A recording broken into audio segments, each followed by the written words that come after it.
Support for the Roundup comes from Symphony 3. Councils around the country are working hard to keep their communities safe and prepared before, during and after emergencies such as bushfires and floods. And in recent weeks, Symphony 3 has been working with councils around Victoria, including Greater Bendigo, Mildura, Ararat and Golden Plains, to create emergency dashboards, pulling together live data including weather, traffic, emergency incidents, unplanned and planned disruptions, news and social media feeds. An emergency dashboard is cost-effective and can be deployed in just 3 days. Find out more at www.symphony3.com.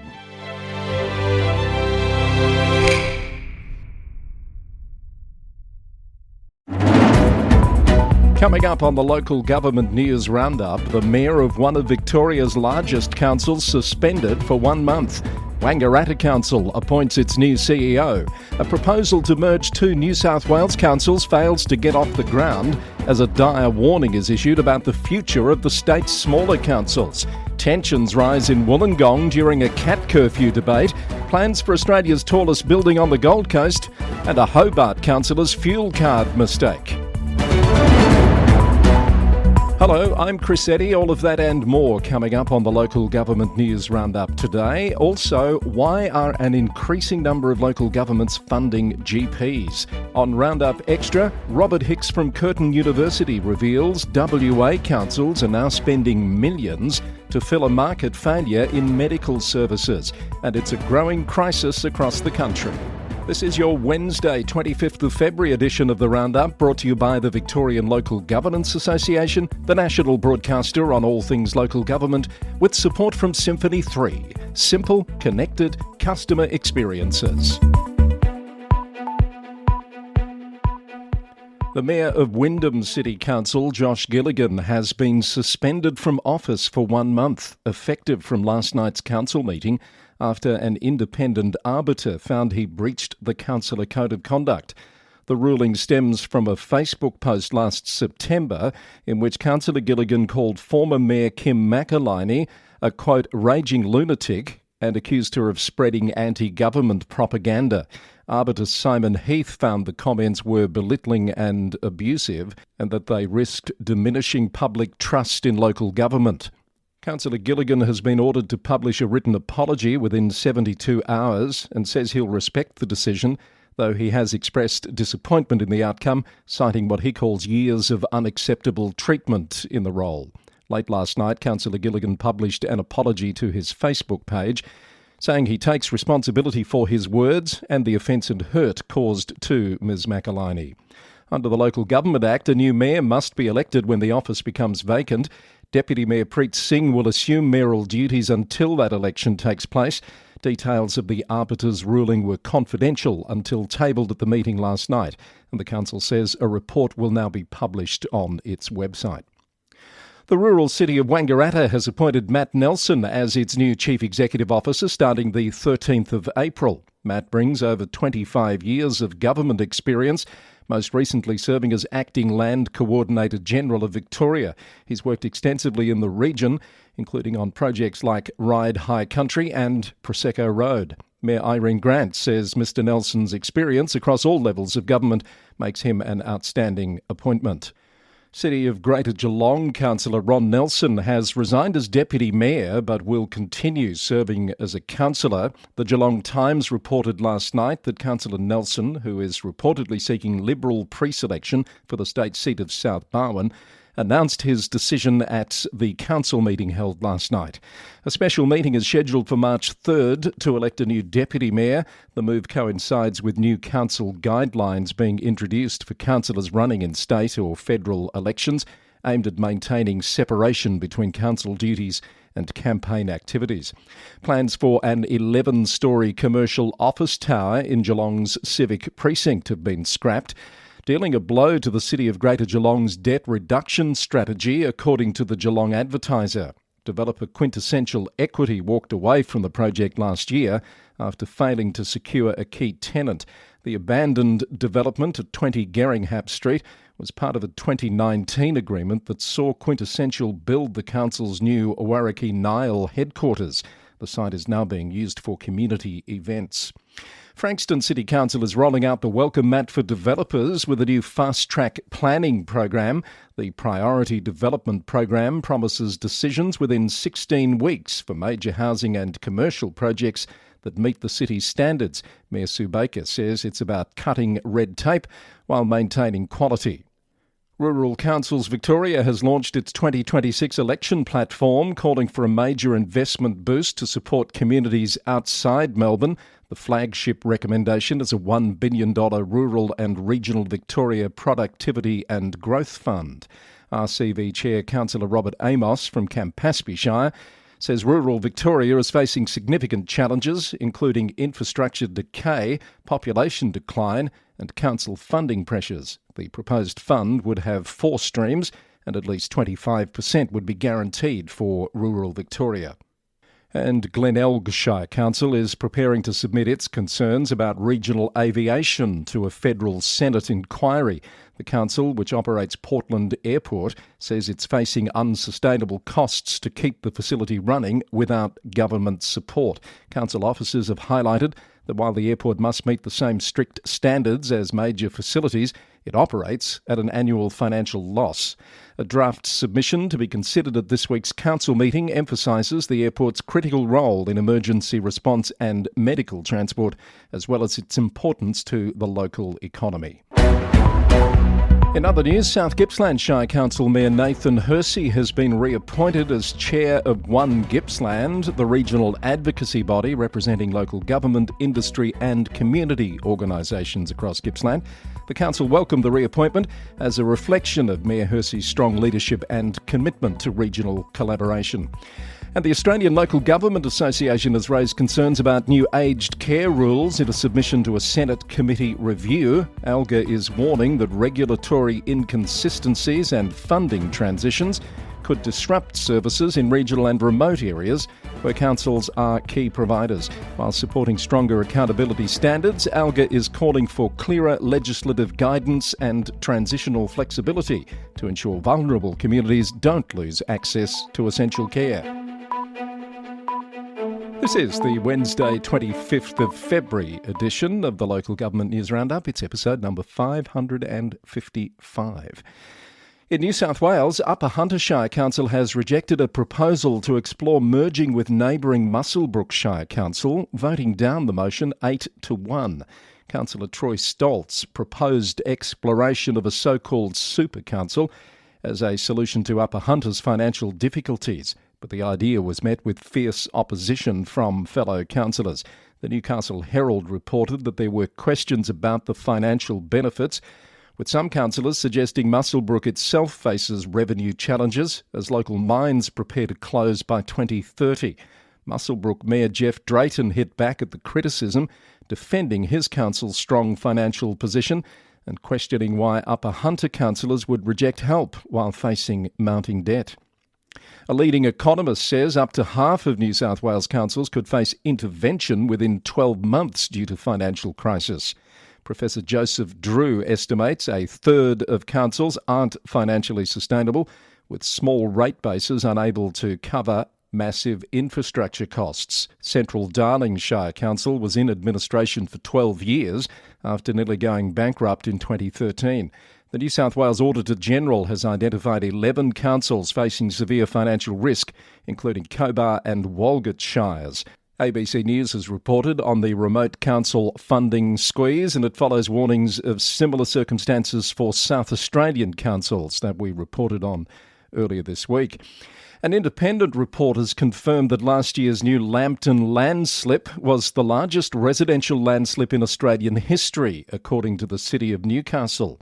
The site remains unstable, moving up to 14 millimetres per day, with 16 homes evacuated and repair costs estimated at over $130 million. The council says it lacks the financial capacity and legislative authority to fix the problem and is calling on the New South Wales Reconstruction Authority to step in.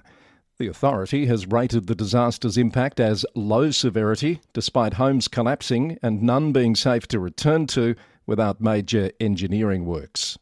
A heated debate erupted at a Wollongong Council meeting this week over a proposed cat curfew. According to the Illawarra Mercury, the Deputy Lord Mayor told another councillor to sit down as tensions rose over the issue.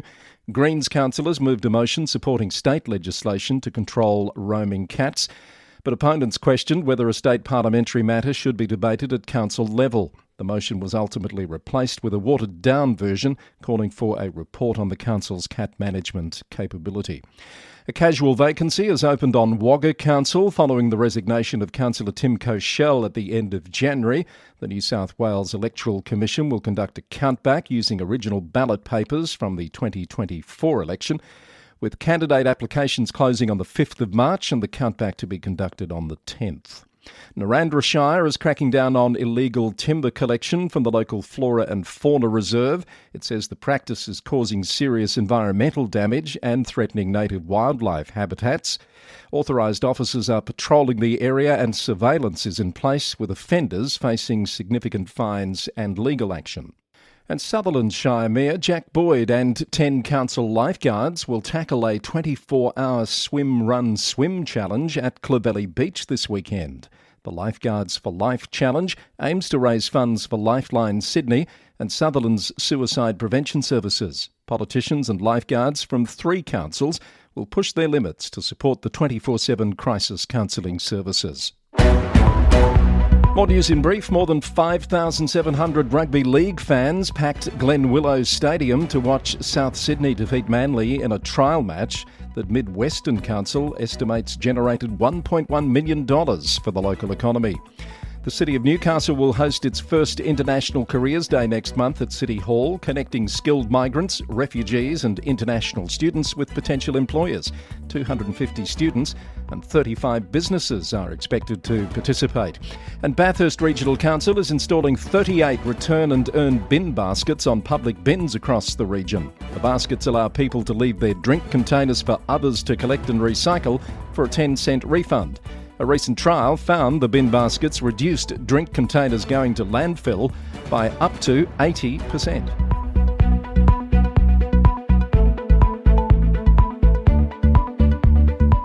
As our Wednesday edition of the Roundup rolls on, with thanks to the VLGA and Symphony 3, let's go to Queensland. On the Gold Coast, property developer Altus has signed a $1.5 billion deal to build a Trump Tower in Surfers Paradise. The company's chief executive, David Young, says the agreement was signed earlier this month at Mar-a-Lago in Florida, according to ABC News. At 340 metres and 91 stories, the tower would be Australia's tallest building when completed. It will feature 270 luxury apartments starting at $5 million each, plus a 6-star resort with high-end retail and restaurants. Construction is expected to begin this year, though the developer is yet to submit a development application to council. Acting Mayor Mark Hamill has welcomed the investment, saying it shows confidence in the city. The city of Ipswich has scored an unexpected global spotlight after Mayor Teresa Harding's community push to bring Ed Sheeran to town culminated in a surprise visit to the CBD by the singer. Sheeran signed a pink mural and shared the moment with millions online. The council says the 10-month campaign delivered about $3 million worth of earned media exposure and a boost for local businesses. Mapoon Aboriginal Shire Council has announced that Janelle Ling has been declared the winner of the 2026 by-election by the Electoral Commissioner. Mayor Guevara welcomed Councillor Ling and said they look forward to working together on issues and opportunities affecting Mapoon. And the mayors of Torres Shire and Torres Strait Island regional councils have welcomed the official opening of the North Queensland Joint Organised Crime Task Force, led by the Australian Federal Police. The new multi-agency unit will target serious and organised crime across northern Australia, with local leaders saying it's a significant step to strengthen border security and protect Torres Strait communities from threats, including people smuggling, drug trafficking and illegal fishing. Well done to those Torres Strait area councils for their advocacy on that issue. I know they've been pushing for action there for quite some time. Let's head down to Tasmania, where a councillor at Hobart, Will Coates, has reimbursed the council $257 after using his council fuel card at 3 interstate locations. Councillor Coates says he accidentally used the wrong card as his partner also has a work fuel card. The card was limited to local travel only, but purchases were made in Albury, Canberra and Batemans Bay, according to a report from the Mercury. Councillor Coates has questioned the timing of the issue being raised, suggesting it's politically motivated in an election year.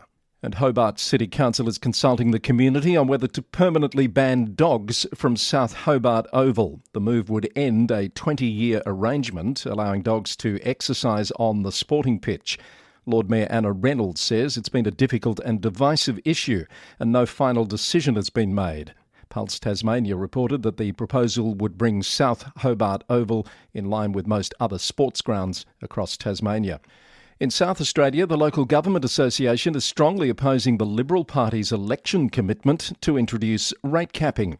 The LGA warns the policy would undermine councils' ability to deliver essential services and infrastructure. It says evidence from New South Wales and Victoria shows rate capping has generated significant infrastructure backlogs and reduced financial flexibility. The LGA says councils need more funding and financing tools, not revenue caps, while costs continue to rise. Coorong District Council has committed $40,000 to recruit general practitioners to the Coorong Medical Centre. The funding follows strong community concern about the loss of local health services in Meningie and Cunalpin. The council is also forming a health advisory committee to identify service gaps and explore solutions. The move comes amid ongoing GP shortages across regional South Australia as recruitment challenges and an ageing rural workforce continue to strain country health services. It is a problem not just in South Australia, and there's some research being done on the impact in Western Australia, and that's our topic on Roundup Extra, coming up very shortly with my special guest. It's not far away. Speaking of Western Australia, let's check on some news from there. The city of South Perth is entering a period of state-mandated oversight following a wave of high-level resignations and internal upheaval. WA Today reported this week that local government veteran and Murdoch University Chancellor Gail McGowan has been appointed as a monitor to oversee council governance and decision-making for at least the next 2 months. The move follows the recent departures of the city's CEO and Director of Corporate Services alongside 2 sudden councillor resignations last year. Ms McGowan will have the authority to inspect confidential documents and observe closed-door meetings to ensure the administration remains stable during this leadership vacuum. It's the 3rd WA council to have a monitor appointed in recent months, following similar moves at Perth and Nedlands. A South Guildford resident has been hit with a $5,000 fine after being convicted of multiple littering offences. The individual was caught on camera dumping rubbish and abandoning shopping trolleys on 3 separate occasions. The City of Swan deployed mobile security cameras following an increase in illegal dumping reports. After failing to appear in court, the individual was ordered to pay the city's legal costs and clean-up fees, totalling over $9,000. The Shire of Mundaring is backing the owl-friendly campaign to protect native birds from toxic rat poisons. Second-generation anticoagulant rodenticides are poisoning owls and other birds of prey after they consume contaminated rodents. The poisons are already banned or restricted in countries including the US, Canada and the UK. Residents are being urged to make submissions calling for stronger regulations before March 16. In the NT, extreme weather conditions have forced the Macdonnell Regional Council to postpone its February meeting this week. Roads across the region have been closed, preventing councillors from attending the scheduled Friday gathering. The meeting has been rescheduled for March 20, and officials expect the adverse weather and road closures to continue for some time. And the Northern Territory has introduced reforms to its local government code of conduct framework to better handle problem councillors without suspending entire councils.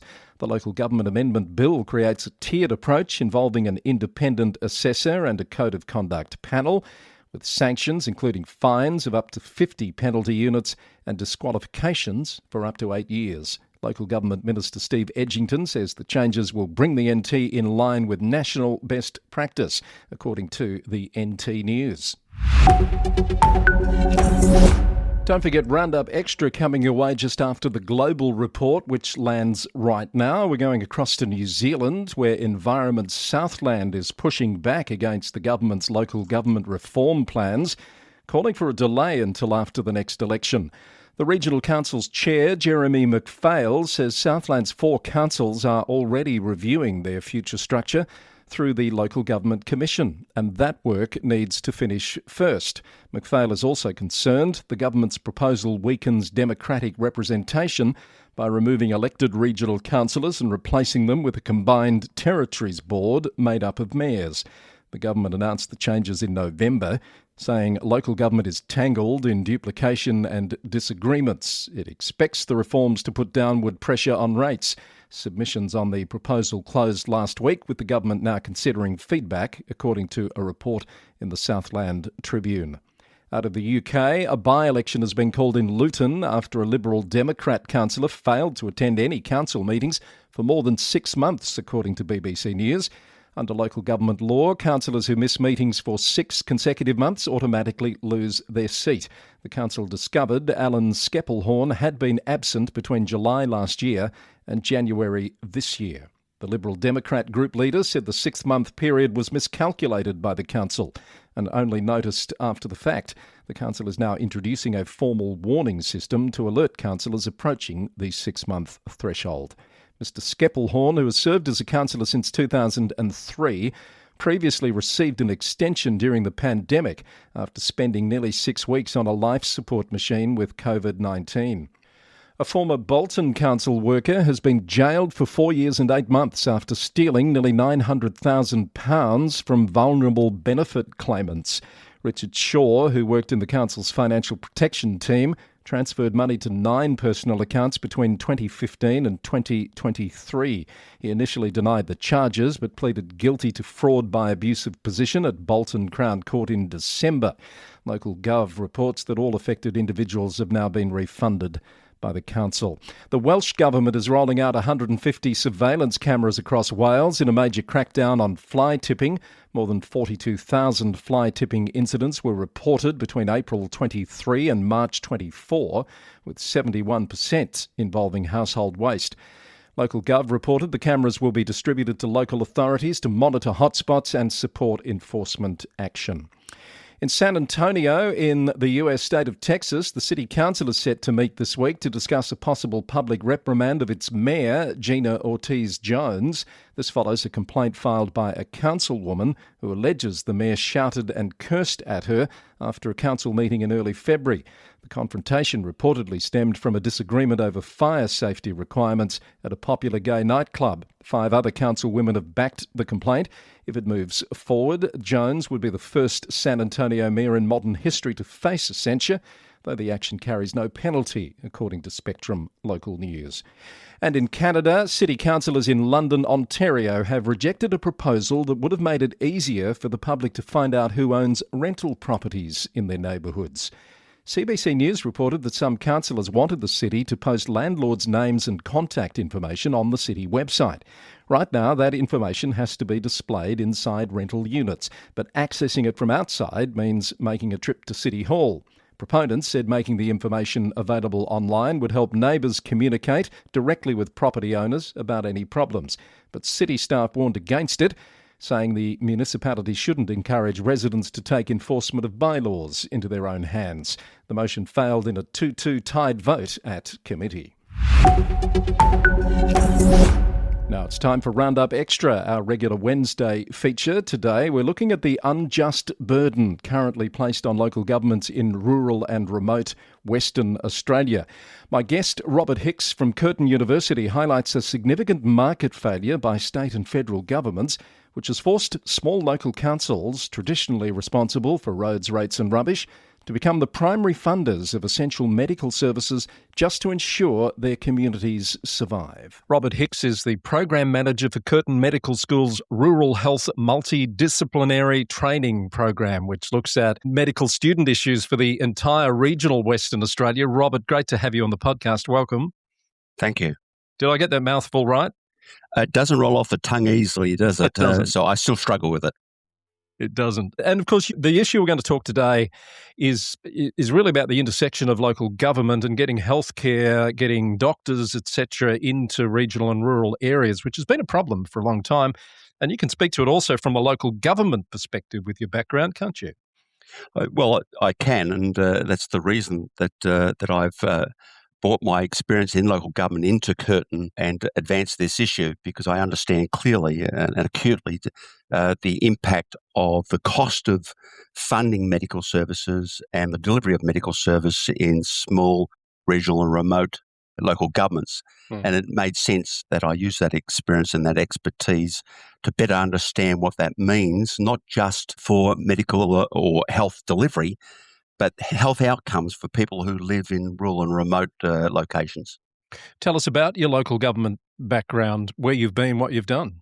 Sure. Well, I retired not so long ago, and of course, Curtin decided they had this position for me, which I was very pleased about. But prior to retirement, I was the Deputy CEO for the Shire of Coolgardie, which is a small local government in the heart of Western Australia. So, but prior to that, I was in the not-for-profit sector, and prior to that, I was the CEO of a regional development commission based in Kalgoorlie-Boulder, Western Australia, and also involved in the corporate sector at the CEO level throughout my entire professional life.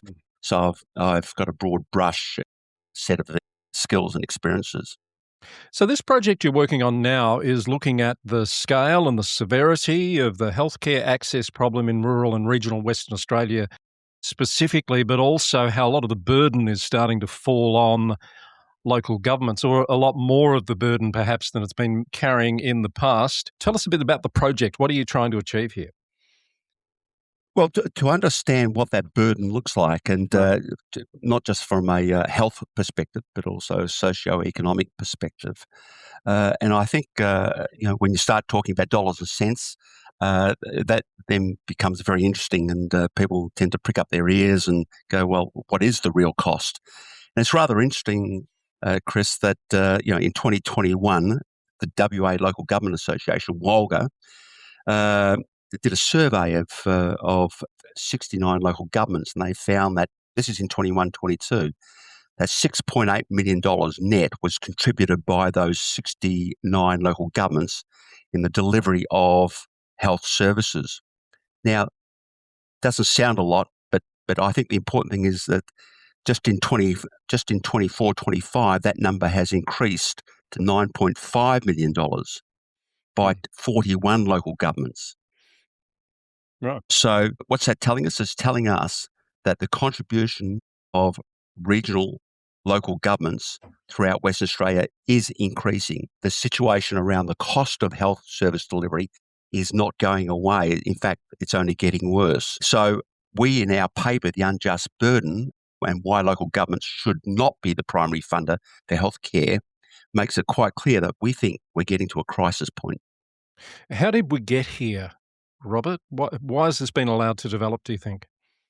Well, I think there's been clear market failure, and I think that's the only way it can be described, particularly by the federal and state governments. Local government is not, and I'm not. That's not our position. This is local government saying local government is not responsible for the funding and delivery of healthcare services. So there's clearly an inequity between urban settings and regional settings. Those local governments in the bush, that's regional and remote, and local governments are finding themselves increasingly being required, because of that market failure, to fund their own health services, because their constituents, the ratepayers, the residents, are demanding that someone fund and deliver health services. That comes at a cost. Yeah. Some of those costs, Chris, are quite extraordinary. For example, the local government that I last worked for, the Shire of Coolgardie, were budgeting over $700,000 for medical services, one GP in one town. Although it has two towns, Coolgardie and Campbell, one GP in one town was in excess of 700. I'm aware of numbers closer to $1 million in some local governments. So, there's a significant burden, cost burden, economic burden on these local governments who would much prefer to be funding essential services like sewerage services, roads, rates and rubbish, as I say, rather than those non-core activities which are the primary responsibility of state and federal government. They certainly are, and it's not the only example of a cost shift, whether it's deliberate or not, Correct. that the sector talks about. Mm. It's particularly acute in Western Australia, I assume, because it's so vast. The distances that rural and regional UA local governments cover are pretty extraordinary. Do you think it's worse in Western Australia than it is in other parts of the country where this has been an issue as well for many years? Well, the unjust burden paper that we are having peer reviewed at the present time makes that quite clear, that in WA there's a unique and significant challenge to rural healthcare delivery, resulting in notable inequities. This is what the paper is saying: notable inequities in access and health outcomes for rural and remote communities in Western Australia. However, it's not symptomatic of Western Australia. Just because of our size, there are particular challenges. One of those challenges is the costs associated with the vast distances in getting GPs or allied health workers to be able to travel, live, those type of costs. But the same situation arises to some degree, or lesser or greater degree, in Northern Territory, in South Australia, throughout the rest of Australia. We just think that it's exacerbated in Western Australia, and it then becomes a great case study for the rest of the nation. And it begs the question, what would happen to these communities if the local governments weren't stepping in this way? Well, there'd be no health services, and that's the first point. And second point is that these communities then start to implode, collapse. No health services, why would you live there? Yeah. No education services, why would you live there? So there are essential services that need to be delivered in order for these local communities to survive. And of course, we know that state and federal governments have an obligation to support these communities on one hand. But on the other hand, through this cost-shifting exercise, which is clearly it is, you made mention of it, Chris, and this market failure, these communities are being put in the difficult position of having to make the decision to fund these services themselves, because they know full well that their communities will not survive if they don't do it. Yeah. Robert, I saw a press release just a week or so ago from a WA council, and this is indicative, I think, of how top of mind this issue is. Now, correct me on my pronunciation, the Shire of Wangaratta. Am I saying that right? Yes, you are. Okay. They are trumpeting the appointment of a pharmacist in their town, which they haven't had, I gather, for quite some time. Just one more example of this problem that you're unpacking in your paper.